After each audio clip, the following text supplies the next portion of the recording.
Science का chapter 1 matter in our surrounding का exercise करने वाले हैं, जिसमें हमारा सबसे पहला क्वेश्चन है, बोल रहा है convert the following temperature to the Celsius scale. ये जो हम लोग को टेम्परेचर दिया हुआ है केल्विन में, जो पहला हमारा है 293 केल्विन एंड दूसरा जो हमारा है 470 केल्विन, इसको हम लोग को सेल्सियस स्केल में बदलना है। तो हम लोग कैसे बदलेंगे, तो इसके लिए हम लोग देखते हैं इसका आंसर क्या होगा, हम लोग कैसे बदलते हैं। तो हमारा सॉल्यूशन देखिए यहाँ पे दिया हुआ है, बोल रहा है कि in order to convert temperature from Kelvin to the Celsius scale we have to subtract 273 from the given value because k minus 273 is equal to degree. बोल रहा है कि अगर हम लोगों को जो केल्विन है उसको सेल्सियस में बदलना है तो हम लोग को 273 को किससे सब्ट्रैक्ट करना होगा, केल्विन से सब्ट्रैक्ट करना होगा। के से हम लोग को 273 को सब्ट्रैक्ट करना होगा, तब हमारा क्या चीज आएगा, 1 डिग्री आ जाएगा। तो हमारे यहाँ पे कितना दिया हुआ था, 293 केल्विन दिया हुआ है, उसको में से हम लोग को क्या चीज में कन्वर्ट करना है, सेल्सियस में। तो हम लोग 293 केल्विन में से हम लोग 273 घटा देंगे, तो हमारा कितना आएगा, 20 डिग्री सेल्सियस बचेगा हमारा 20, तो वो हमारा 20 डिग्री सेल्सियस हो जाएगा। फिर हमारा है 470 केल्विन, उसको भी हम लोग को सेल्सियस में बदलना है, तो हम लोग उस 470 केल्विन में से भी कितना माइनस करेंगे, 273 माइनस करेंगे, तो हमारा कितना आएगा 197 डिग्री। क्या आएगा, 197 डिग्री सेल्सियस। ठीक है, तो ये हमारा पहला का हो गया। अब हम लोग अपना दूसरा देखते हैं। दूसरा क्वेश्चन बोल रहा है कि convert the following temperature to the Kelvin scale. यहाँ पे हम लोग को क्या चीज करना है कि जो सेल्सियस डिग्री सेल्सियस में जो हमारा टेम्परेचर दिया हुआ है उसको हम लोग को केल्विन स्केल में बदलना है। तो इसको हम लोग कैसे बदलेंगे, पहला है हमारा 25 डिग्री सेल्सियस और दूसरा है हमारा 373 डिग्री सेल्सियस। ठीक है ना, तो इसको हम लोग को केल्विन स्केल में बदलना है, तो हम लोग केल्विन में करते हैं। बोल रहा है solution to convert temperature from Celsius to the Kelvin scale add 273 to the given value because. बोल रहा है कि अगर हम लोगों को सेल्सियस से केल्विन में बदलना है टेम्परेचर को, तो हम लोग को सेल्सियस में कितना जोड़ना होगा, 273 जोड़ना होगा, तभी वो क्या चीज बन जाएगा, केल्विन में बदल जाएगा। तो हम लोग को क्या होता है, तो डिग्री 1 डिग्री सेल्सियस में अगर हम लोग 273 जोड़ते हैं तो हमारा वो केल्विन में बदल जाता है। तो हमारा पहला था 25 डिग्री सेल्सियस, उसको में हम लोग 273 जोड़ेंगे तो हमारा कितना हो जाएगा, 298 केल्विन। ठीक है, हमारा कितना हो जाएगा, 298 केल्विन, वो टेम्परेचर बदल जाएगा 25 डिग्री सेल्सियस। अब हमारा है 373 डिग्री सेल्सियस, इसको भी केल्विन में बदलना है, तो इसको में भी हम लोग 273 जोड़ेंगे तो ये हमारा बन जाएगा कितना, 646 केल्विन। हमारा आंसर आएगा कितना, 646 केल्विन। ये हमारा जो 375 डिग्री सेल्सियस था इसको हम लोग केल्विन में बदल दिए। फिर हमारा तीसरा क्वेश्चन बोल रहा है give reason for the following observation. यहाँ पे कुछ ऑब्जर्वेशन किया गया, उसके लिए हम लोग को रीजन देना कि ऐसा क्यों हुआ।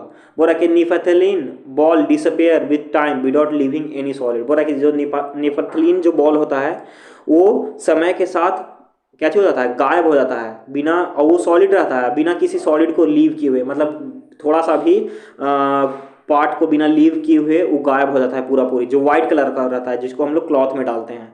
तो इसका आंसर है हम लोग का, इसका सॉल्यूशन है ये, naphthalene is a substance which directly change from solid to the gas on heating by the process of sublimation. और कि जो निपथलीन है वो एक ऐसा सब्सटेंस है जो कि डायरेक्टली सॉलिड से गैस में बदल जाता है और हीटिंग के माध्यम से, और उस प्रोसेस को हम लोग क्या कहते हैं, सब्लिमेशन कहते हैं। So the naphthalene ball disappear with time as they sublime due to the heat of the surrounding। बोला कि इसी कारण जो निपथलीन बॉल है उस समय के साथ गायब हो जाता है बिना किसी ऐश को छोड़े हुए, क्योंकि उसमें सब्लिमेशन होता है आसपास के हीट के कारण। फिर जो हमारा थर्ड का ही जो क्वेश्चन बी था उसमें हम लोग देखते हैं उसमें क्या बोल रहा है। बोल रहा है कि we can get the smell of the perfume sitting several metre away. बोल रहा है कि हम लोग को है जो परफ्यूम का स्मेल है जो हम लोग को कुछ दूर बैठे हुए लोगों को भी मिल जाता है। जैसे हम लोग परफ्यूम लगा कर जाते हैं तो जो लोग हमसे दूर बैठे हुए रहते हैं उन लोग को भी उसका सुगंध मिल जाता है। तो कैसे होता है, तो उसको हम लोग देखते हैं, इसका हमारा रीजन क्या देता है। तो यहाँ पे बोल रहा है कि the smell of the perfume reaches several metre away due to the fast diffusion of the gaseous perfume particles through the air. बोल रहा है कि जो परफ्यूम का जो स्मेल है वो दूर बैठे हुए लोगों तक पहुंच जाता है बहुत तेजी से। क्यों? क्योंकि उसमें जो परफ्यूम के जो पार्टिकल्स हैं, गैस पार्टिकल्स, वो एयर के साथ मिलके बहुत जल्दी डिफ्यूज हो जाते हैं और वो बहुत दूर तक फैल जाते हैं, जिसके कारण दूर बैठे हुए व्यक्ति को भी परफ्यूम की महक बहुत मतलब उसे पता चल जाता है। परफ्यूम के बारे में। फिर बोल रहा है हमारा question number 4, arrange the flowing substances in increasing order of force of attraction between the particles water, sugar, oxygen. बोल रहा है कि हम लोग को कुछ सब्सटेंसेस दिया हुआ है जैसे कि वाटर, शुगर और ऑक्सीजन दिया हुआ है। इन लोग को हम लोगों को कैसे अरेंज करना है, इंक्रीजिंग ऑर्डर में। तो किस माध्यम पे, फोर्स ऑफ अट्रैक्शन की, इनके पार्टिकल्स के बीच में कितना फोर्स ऑफ अट्रैक्शन होता है उसके माध्यम से हम लोग को क्या करना है, इन लोग को अरेंज करना है इंक्रीजिंग ऑर्डर में। तो हमारा सॉल्यूशन है यहाँ पे बता रहा है the force of attraction are stronger in the solid and weakest in case of gases. बोल रहा है कि जो फोर्स ऑफ अट्रैक्शन होता है वो सबसे ज़्यादा मजबूत किस में होता है, सबसे ज़्यादा किस में होता है, तो सॉलिड में होता है। और सबसे जो कमजोर होता है वो किस में होता है, तो गैस में होता है, गैसेस में सबसे कमजोर होता है। तो बोल रहा है कि sugar is a solid, sugar क्या है, एक सॉलिड है। Water is in liquid form, और जो वाटर है वो एक लिक्विड है, लिक्विड फॉर्म में है। And oxygen is a gas, oxygen क्या है, एक गैस है। So the order of the force of attraction is oxygen, water and sugar. इसी कारण जो ऑर्डर होगा फोर्स ऑफ अट्रैक्शन के हिसाब से अरेंज करने का वो क्या चाहिए होगा, हमारा ऑक्सीजन होगा। उससे फिर उससे ज़्यादा फोर्स ऑफ अट्रैक्शन किस में रहता है, वाटर में। और वाटर से ज़्यादा फोर्स ऑफ अट्रैक्शन किस में रहता है, तो शुगर में। तो हमारा शुगर हो जाएगा सबसे ज़्यादा फोर्स ऑफ अट्रैक्शन वाला। फिर जो हमारा क्वेश्चन नंबर 5 है वो बोल रहा है what is the physical state of the water eight 25 degree Celsius, 0 degree Celsius and 100 degree Celsius. यहाँ पे जो क्वेश्चन हमारा 5 है उसमें पूछ रहा है कि जो वाटर का जो फिजिकल स्टेट है वो 25 डिग्री सेल्सियस पे कैसा रहता है, 0 डिग्री सेल्सियस पे कैसा रहता है और 100 डिग्री सेल्सियस पे कैसा रहता है। तो इसको भी हम लोग देख लेते हैं सॉल्यूशन में। बोल रहा है कि at 0 degree Celsius temperature water get started to convert into the its solid form. बोल रहा है कि 0 डिग्री सेल्सियस पे जो वाटर है वो क्या चीज में कन्वर्ट होने लगता है, सॉलिड फॉर्म में कन्वर्ट होने लगता है, जैसे कि आइस में कन्वर्ट होने लगता है। And at 100 degree temperature, 100 degree Celsius temperature water start to change into the water vapour. बोल रहा है कि 100 डिग्री सेल्सियस पे जो वाटर है वो अपना रूप बदलने लगता है, लिक्विड से गैस में बदलने लगता है। मतलब वाटर है जो वाटर वेपर में बदलने लगता है 100 डिग्री सेल्सियस पे। और फिर बोल रहा है कि between 0 to 100 degree Celsius it remain in liquid state. और बोल रहा है कि 0 से लेकर 100 डिग्री सेल्सियस के बीच में जो वाटर है वो अपना सेम ही स्टेट में रहता है, मतलब लिक्विड स्टेट में ही रहता है। फिर हमारा यहाँ पे बताया हुआ है कि लिक्विड स्टेट, इसमें कोई भी चेंजिंग नहीं होता है। लेकिन वाटर का जो सॉलिड स्टेट है और जो लिक्विड स्टेट है, सॉलिड से लिक्विड होता है, ये लिक्विड से सॉलिड होता है, उसको हम लोग क्या कहते हैं, ट्रांजिशन।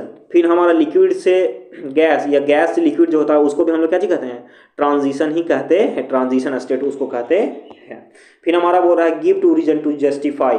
यहाँ पे हमारा क्वेश्चन नंबर 6 है, उसमें बोल रहा है कि हम लोग को 2 रीजन देना है, ये जो क्वेश्चन पूछा गया है उसको जस्टिफाई करने के लिए। सबसे पहला क्वेश्चन है ए में, बोल रहा है कि water at room temperature is liquid. बोल रहा है कि जो वाटर होता है रूम टेम्परेचर पे वो लिक्विड में क्यों होता है। तो इसको हम लोग देखते हैं कि लिक्विड रूप में क्यों होता है। तो यहाँ पे हमारा सॉल्यूशन दे रहा है water is liquid at room temperature because it has tendency to flow.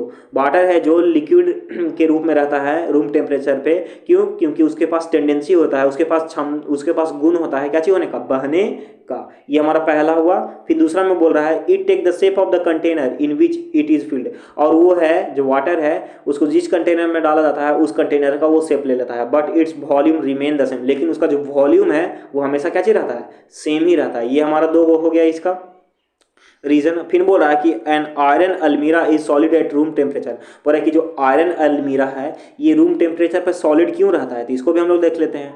बोल रहा है कि an iron almirah is solid at room temperature because its shape and volume are definite. बोल रहा है कि जो आयरन अलमीरा है वो रूम टेम्परेचर पे सॉलिड इसलिए रहता है क्योंकि उसके पास क्या चीज होता है, डिफिनिट शेप और वॉल्यूम होता है। और क्या चीज, it is hard and rigid, वो क्या चीज होता है, वो बहुत ज़्यादा कठोर भी होता है। और उसके बीच में जो ये हमारा आयरन अलमीरा है वो एक सॉलिड है, तो उसके बीच में क्या चीज रहता है, उसके बीच जो पार्टिकल्स के बीच में जो फोर्स ऑफ अट्रैक्शन है वो बहुत ज़्यादा रहता है, जिसके कारण वो रूम टेम्परेचर पे भी सॉलिड रूप में ही रहता है। इट्स डेंसिटी इज हाई, और उसका जो डेंसिटी है, घनत्व है, वो भी क्या चीज रहता है, बहुत ज़्यादा रहता है।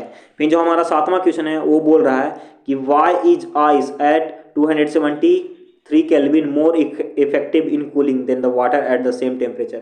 बोल रहा है कि क्यों है जो बर्फ 273 केल्विन पे ज़्यादा अच्छा कूलिंग देता है वाटर के मुकाबले, और वाटर भी वही सेम टेम्परेचर पे रहता है तब पर भी। तो यहाँ पे हमारा बता रहा है सॉल्यूशन में, बोल रहा है कि ice at 273 Kelvin has less energy than water. बोल रहा है कि जो आइस होता है जो कि 273 केल्विन पर रहता है उसको में बहुत कम एनर्जी रहता है एज कम्पेयर टू वाटर, पानी के मुकाबले। पानी भी वही टेम्परेचर पे है और आइस भी वही टेम्परेचर पे है, लेकिन आइस में क्या चीज़ रहेगा, लेस एनर्जी रहेगा। Water is having additional latent heat of the fusion. जो वाटर है उसको में एडिशनल क्या चीज़ रहता है, लैटेंट हीट रहता है जो कि फ्यूजन के माध्यम से आता है। Hence at 273 Kelvin ice is more effective cooling than the water. इसी कारण जो हमारा आइस है वो 273 केल्विन पे ज़्यादा इफेक्टिव, ज़्यादा प्रभावशाली रहता है ठंडक पहुंचाने में एज कम्पेयर टू वाटर, क्योंकि वाटर में कुछ हीट रहता है लेकिन आइस में थोड़ा सा भी हीट नहीं रहता है। फिर हमारा क्वेश्चन नंबर 8 बोल रहा है कि what produce more several burn boiling water और स्टीम। बोल रहा है कि किससे ज़्यादा खतरनाक जलता है, मतलब जो हमारा स्किन है या फिर कोई भी चीज़ किससे ज़्यादा खतरनाक जलता है, बॉइलिंग वाटर से, गर्म पानी से, या फिर स्टीम से, भाप से। तो यहाँ पे बोल रहा है सॉल्यूशन में हमारा steam cause more several burn than the boiling water. बोल रहा है कि जो स्टीम है, स्टीम से ज़्यादा खतरनाक क्या चीज़ होता है, बॉइलिंग वाटर के मुकाबले जो स्टीम है वो ज़्यादा, मतलब उसको से ज़्यादा खतरनाक हाथ पैर हमारा जल सकता है। बोल रहा है कि the reason is that it release the extra amount of heat. ऐसा इसलिए होता है क्योंकि जो स्टीम है वो ज़्यादा मात्रा में हीट को क्या चीज़ करता है, रिलीज करता है, which it has already taken during the vaporisation, जो कि वो लिए हुए रहता है वेपोराइजेशन के ही समय से, वेपोराइजेशन के समय लेता है, और जब वो बाहर निकलता है तो बाहर निकलता है तो ठंडा होने के लिए वो हीट को बहुत तेज़ी से रिलीज करता है, जिसके कारण हमारा हाथ कभी कभी जल जाता है, ज़्यादातर खाना बनाते समय। इसलिए स्टीम से जला हुआ जो हमारा हाथ रहता है वो बहुत ज़्यादा दिन तक लहर देते रहता है। फिर हमारा बोल रहा है question number 9, name ABCDEF in the flowing diagram showing change in state. बोल रहा है कि हम लोग को ABCDEF ये हमारा कितना 6 पॉइंट दिया हुआ है, जिसको हम लोग को बताना है जो वाटर है वो अपना स्टेट चेंज करता है ना, उसके हिसाब से हम लोग को बताना है। बोल रहा है कि सबसे पहले ए के लिए क्या होता है, मेल्टिंग और द फ्यूजन, मेल्टिंग और fusion when solid change into the liquid. बोल रहा है कि इसमें क्या होता है, जो सॉलिड है ना वो क्या चीज में चेंज होता है, लिक्विड में चेंज होता है, मेल्टिंग या और फ्यूजन में भी, दोनों एक ही है, मेल्टिंग और फ्यूजन। फिर हमारा बी में है वो है इवापोरेशन या फिर वेपोराइजेशन। बोल रहा है कि where liquid change into gas, यहाँ पे जो लिक्विड है वो क्या चीज में बदल जाता है, गैस में बदल जाता है। फिर जो हमारा सी है उसमें बोल रहा है कंडेंसेशन और द लिक्विफिकेशन। हमारा क्या चाहिए, कंडेंसेशन और लिक्विफिकेशन है, ये दोनों सेम ही है। इसमें क्या चाहिए होता है, where gas change into the liquid, यहाँ पे जो गैस है वो लिक्विड में बदल जाता है। फिर हमारा जो डी है उसमें बोल रहा है फ्रीजिंग और सॉलिडिफिकेशन। फ्रीजिंग और सॉलिडिफिकेशन ये दोनों सेम ही वर्ड हैं, लेकिन इनका मतलब होता क्या चीज़ है, तो यहाँ हम लोग को देखते हैं, where liquid change into solid. यहाँ पे जो लिक्विड है वो क्या चीज में बदल जाता है, सॉलिड में बदल जाता है। फ्रीजिंग में भी सॉलिड में बदलता है लिक्विड, और सॉलिडिफिकेशन में भी लिक्विड है जो सॉलिड में बदलता है। फिर हमारा जो अगला पॉइंट है ई, उसमें बोल रहा है सब्लिमेशन। सब्लिमेशन हम लोग ऊपर में ही पढ़ चुके हैं, जिसमें जो सॉलिड है वो डायरेक्टली क्या में बदल जाता है, गैस में बदल जाता है बिना लिक्विड स्टेट में आए हुए, ठीक है ना। तो यहाँ पे लिखा है where solid directly change into the gas without coming in liquid state. Sublimation में वही जो सॉलिड है डायरेक्ट गैस में बदल जाता है बिना लिक्विड स्टेट में चेंज हुए। फिर जो हमारा एफ पॉइंट है उसमें हम लोग को कैसे बताना है, उसमें भी हमारा क्या चीज दिया हुआ है, सब्लिमेशन ही दिया हुआ है। यहाँ पे where gas change into the solid without coming to the state liquid state. यहाँ पे भी क्या चीज हो रहा है, सब यहाँ पे भी सब्लिमेशन हो रहा है, और यहाँ पे भी क्या चीज हो रहा है, यहाँ पे जो गैस है वो डायरेक्ट क्या चीज में बदल जा रहा है, सॉलिड में बदल जा रहा है बिना लिक्विड स्टेट में आए हुए। तो हमारा जो इस चैप्टर का जो हमारा एक्सरसाइज था ये पूरा पूरी क्या चीज हो चुका है, कंप्लीट हो चुका है।